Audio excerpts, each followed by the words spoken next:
Hi everyone. I think we're live. Good to go. How are you all doing? Is it a wonderful stress-free weekend? Hopefully. Who have we got in the comments? So hello to Jennifer. So she's been watching all of the lives this morning. She watched today's classes. Oh, you watched today's classes yesterday. There are several you want to try, including this. Oh, I'm really pleased. Thank you. It's actually my first time doing a summit. So but hello to Karen as well. We've got New York City, Latina. Hello. Um, so thank you all for joining me live, taking the time out of your day, and to Dale, Stormy Swan, lots of you. Oh, this is lovely. Thank you so much. It's kind of had visions of me sitting here on my own this evening. So I say this evening because here for me, I'm in the UK and it's 8:30 in the evening, so it's dark outside. I might have had a glass of wine already this evening because it's Saturday evening, and why not? So yeah, so I'll answer all your questions in a moment. I will just introduce myself to those of you who don't know me already. My name's Lou Collins. It's sort of popped me in. There we go. It's popped me in as Lou Dixon, Collins Dixon, because that's kind of what my YouTube name is. But in the craft industry, I'm known as Lou Collins. So I've been working with a company called Craft Stash for a while. So Craft Stash have a UK and a US or international craft shop, craft online store. I've been working with them in their marketing department for a long time. So if you find Craft Stash on YouTube or Instagram or Facebook, and there's a video or project there, the chances are that I've probably created that for them. So I spend my day crafting and videoing it, and it's such good fun. But then I do have crafting as a hobby, and I have my own YouTube channel and such as well. Claire's having a great evening. She's hubby's watching the sport and she's immersed with crafting. Happy days. Perfect. So stress-free card. So I'll do tell us a little bit about your freebie. This is right. So yes, I did do a freebie, and this is something that I personally love and I'll be using lots and lots. So my freebie to you all was a downloadable and printable sentiment sheet, and it's actually one that I used on the card that I made. So I've got the card that I made in the tutorial in the project here, and it's actually the words that created this. So I've given you it was created as sort of almost an A4, but obviously you may print it off as letter size if you're not in the UK. And it's full of sentiments in that lovely typo, sort of like the Dymo label style that's really popular at the moment. So you can print that off. And if you're really clever as well with downloads, you might be able to change the colors of the back. So download that, use that, definitely use that if you're going to follow along. So for those of you actually who haven't got through all the videos today, my project was about heat embossing, and it was actually about layering heat embossing. So if you can see here, I've actually got some green snowflakes in there, and I've got some white ones as well. And then we've got the ink blending around there. So it's showing you how to do that. Now, ink blending is huge for me. I absolutely adore it. I've got the question, Rainbow Arts and Crafts. Could you do this with an ombre sky? If so, how would you do the layers? So an ombre, do you mean clouds rather than snowflakes? Is that how you mean? Yeah, definitely. So, I mean, you can pick and choose your colors, definitely. Oh, that's a comment I really want to show you rather than try and explain it to you, but definitely. You want your white clouds or your white backgrounds, so that's where you do your clear ink and your clear powder, or your white clear ink and your white powder. So you do that as your first layer, and then add some color over the top. So maybe I'd do a pale blue, then I'd do the same with my clear ink and my clear powder, and then I'd maybe add pink to the top to kind of give you a sunset look. That would look really, really cool. So you've had stress-free card making. I've had embossing powder go off. How long does that take? That actually does usually take quite a while. Now, what I've found is if I accidentally store my embossing powders anywhere warm, so near a heater by accident, anywhere with sunlight's coming in the window, for example, that will set them off straight away because the heat will just affect them. So I love the idea of heating buses. Yes, I need to explain that actually. Thank you, Claire.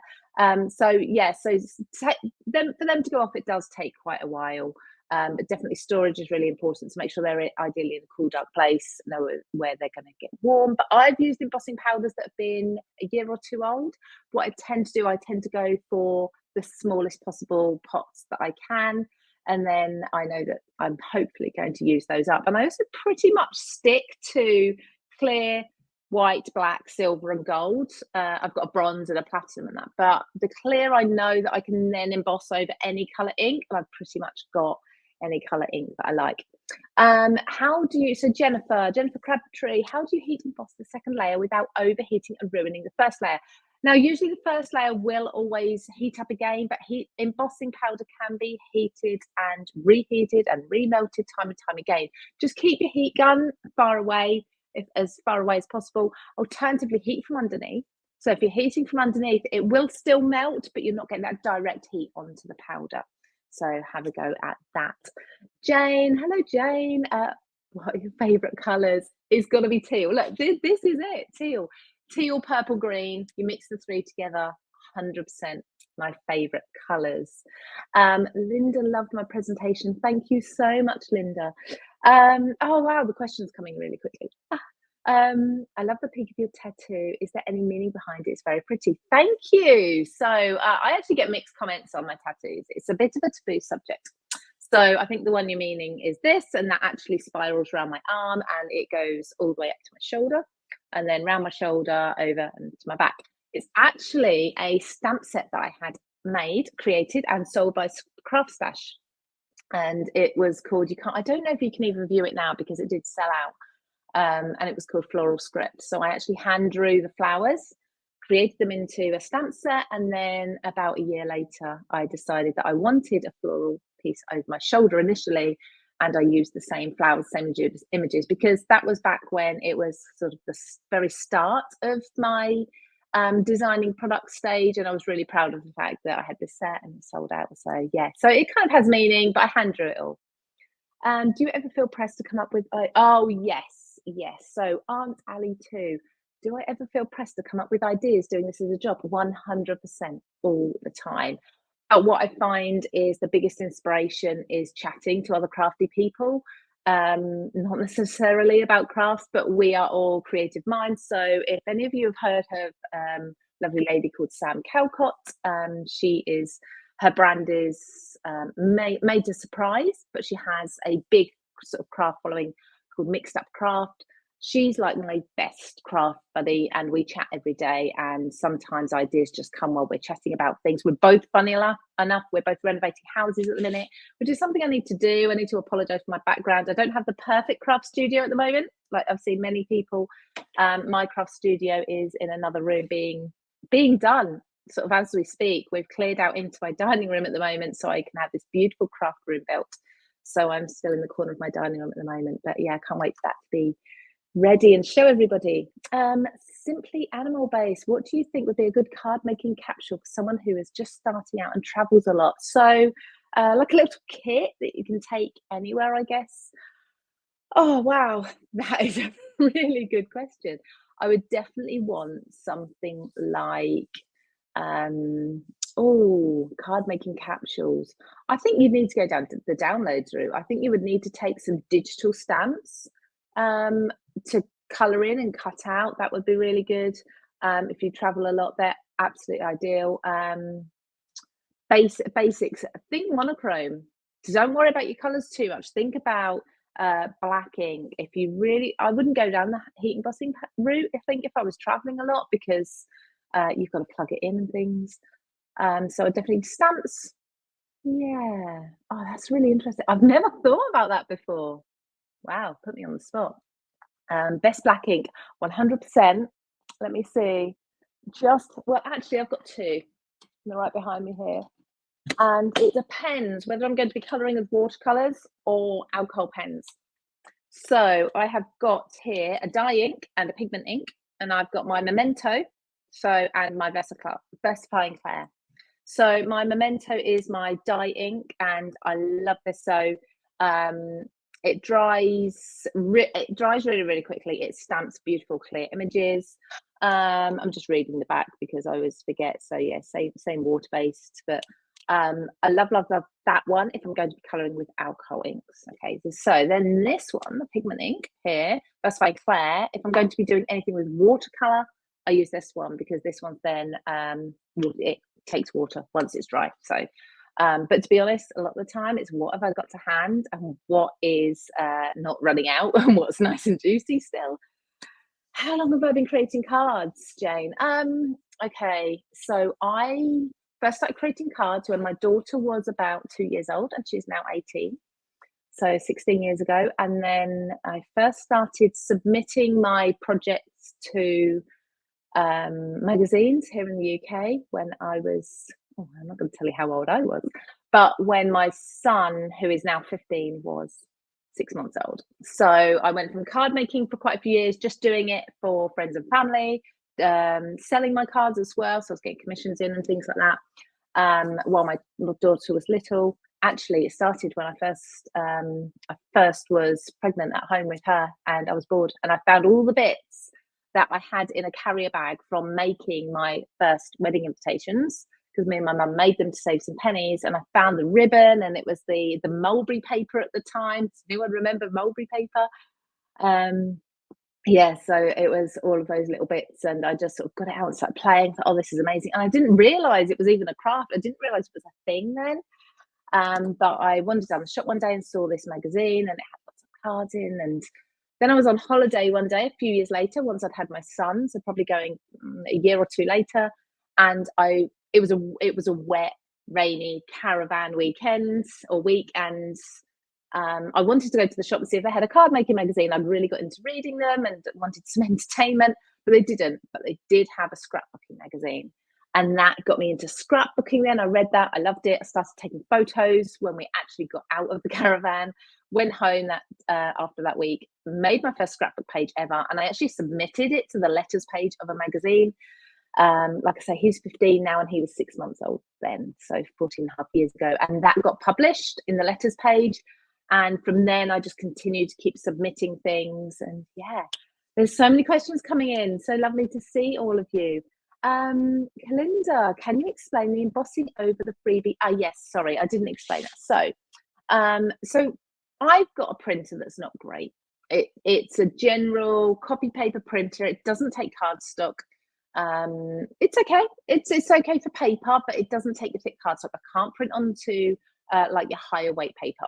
So what I tend to do to give it that more of a professional look, if I'm printing anything off that I've downloaded, particularly your freebie, like your letters here, I print it off and I actually just cover I wait for the ink to dry fully, but I cover everything with clear ink and then clear embossing powder, heat it, and that just gives it stability. And also, can you see that shine that's on there? I think you can there. It's just sort of glistening. Just makes it look more like a sticker or an embellishment.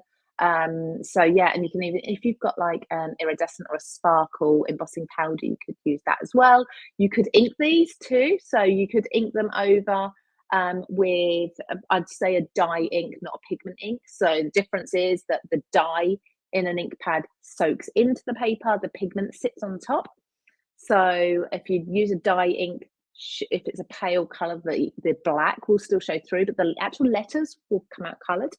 And then use your clear and powder over the top. So yeah, that's what I do. Lisa, what has been your biggest challenge with building out your new craft room? The walls. So essentially, we've just moved into a house. So I've moved into a house that needed a complete renovation, and we've decided to turn the garage into my craft room. And we are still at the stage of putting down the floor, putting up the walls. My husband is, thankfully, he's an electrician. So he's doing all my lighting. So planning out, I think the hardest thing, I guess, so far, and I'm sure there'll be other challenges, is planning where my lighting and my power is going to be, because that's it. Once I've decided that and he's put those wires in and the sockets in the walls and everything, I'm not moving. Like my desk has got to stay exactly where it is. So I think that's been the hardest thing, is planning it out and making sure it's all future proofed. I've got a table for my crafting. So we're having sockets in the floor for all my tools and things. Lighting on the sides. So as you know, when someone's crafting and they've got a big light above, which I've actually got one just up here behind me at the moment as my temporary one, you see shadows underneath them. So I've got lights that are going to come from the side, but I've got to plan all this out. And it's really hard to plan when you're not actually in the space and using it. So that's probably been the hardest thing so far.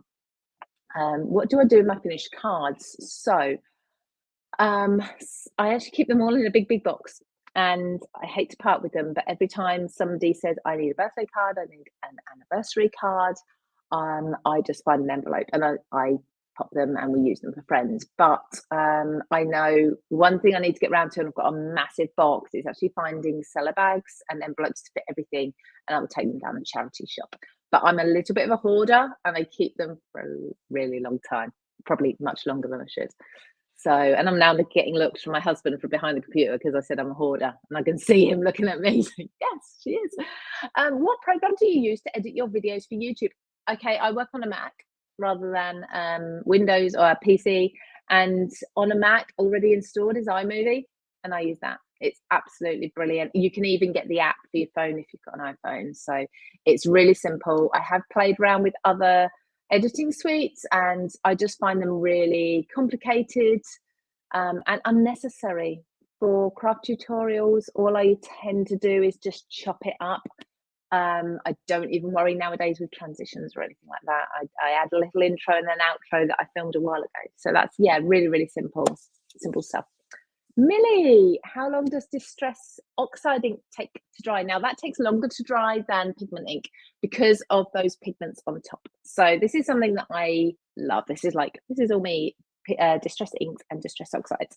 So Distress inks are a dye ink, and as I was saying earlier, dye soaks into the paper. So if you imagine a sponge soaking up liquid, that's what dye ink does into the paper.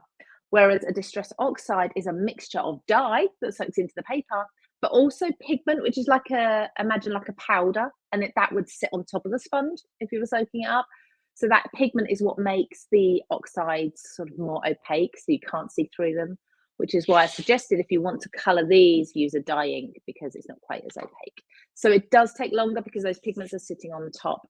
Not horrendously long though, and you can use a heat tool to speed up the process. So usually a couple of minutes. If you watch my Distress ink and oxide color combination videos that I have, I've already got 50 of them on my YouTube channel, and I've still got another 20 to add. So we've got one for every color in the Distress Oxide range. You'll see me sometimes, I'll do a swatch of a color, I'll chat for a minute, I'll go to blend in the next color and I'll say, oh, that one's already dried. So a minute or two is as quick. Obviously it does depend on the paper or the cardstock though. Jane, your accent is lovely. Where are you from?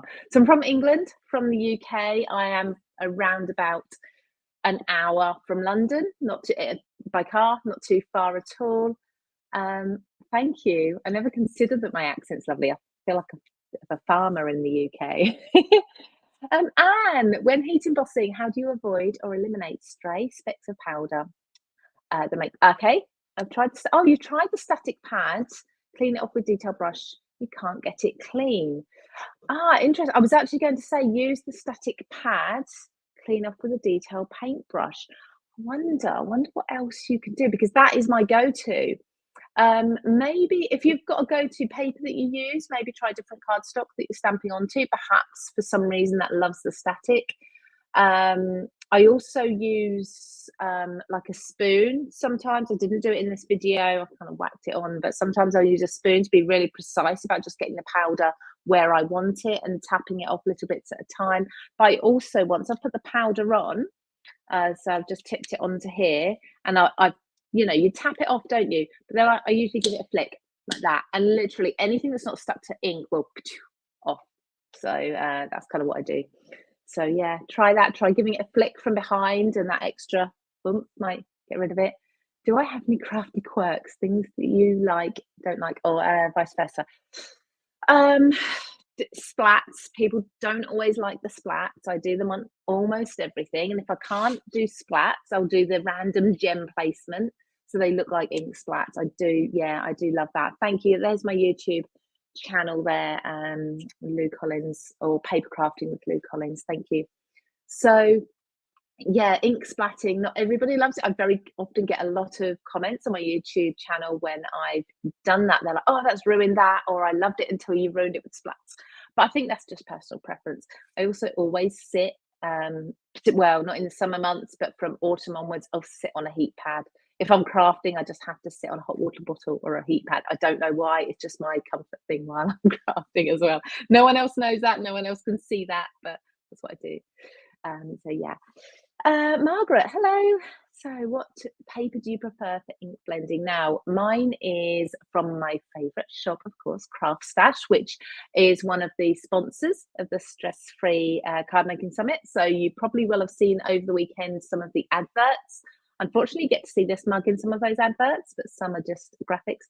And they have a product which is their stamping cardstock, and it's under the brand of Creative Craft Products. I think there's 30 sheets and it's 250 GSM, I think, or 300. I can't remember.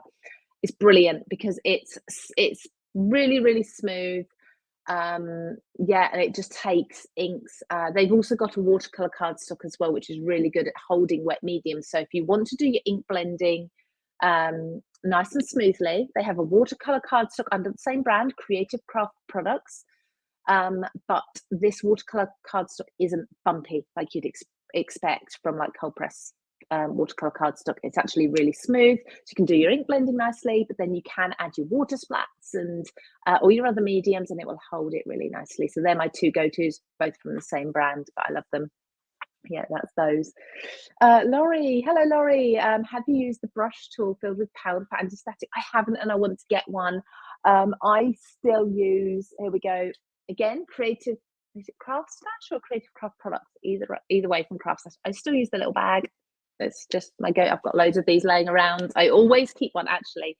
I always keep one underneath my clear embossing ink to kind of remind me to use it while I'm using my ink. So I have to have processes like that. Otherwise, I do forget to use it. And it's kind of essential, isn't it? You should use it every time you use your embossing powder and your embossing ink. There's so many of you watching. Thank you so much, everybody, for joining me live. Linda, has Craft Stash ever thought of having a US distribution centre? Yes, so we do actually. We are not every product, obviously, but we do have some select products that are now distributed in the US. So we are building that side of things.